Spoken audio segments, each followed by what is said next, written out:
Милиони хора по света харесват, следват и споделят различни компании и техните марки чрез социални платформи. Маркетолозите харчат милиони, за да насочат вниманието на своите целеви групи към ключовите си послания и най-новите си продукти. В същото време, благотворителните фондации отчаяно се опитват да увеличат дарителските постъпления, за да продължават със своите добри каузи.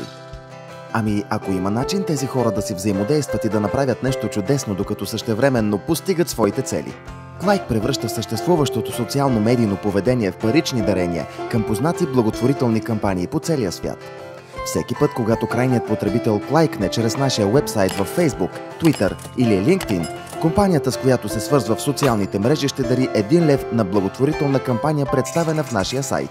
Ако искате да присъедините компанията си към Клайк, всичко, което трябва да направите, е да я регистрирате на www.clike.bg, да попълните нейните данни и след това да отбележите чрез коя от социалните мрежи искате да я популяризирате.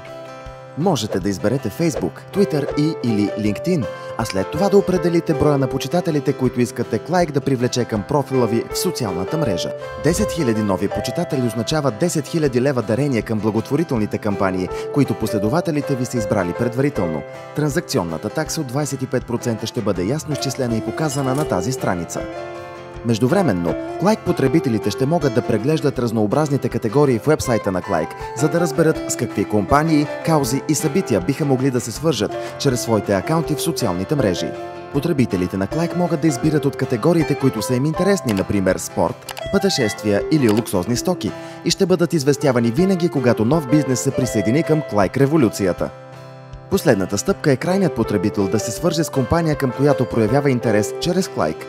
В този момент $1 предплатен от избраната компания отива при благотворителната кампания, която клайкъра си е избрал.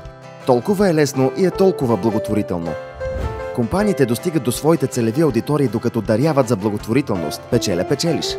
Помислете си колко средства за благотворителност можем да съберем, ако компаниите, използващи социални мрежи, се присъединят към Клайк.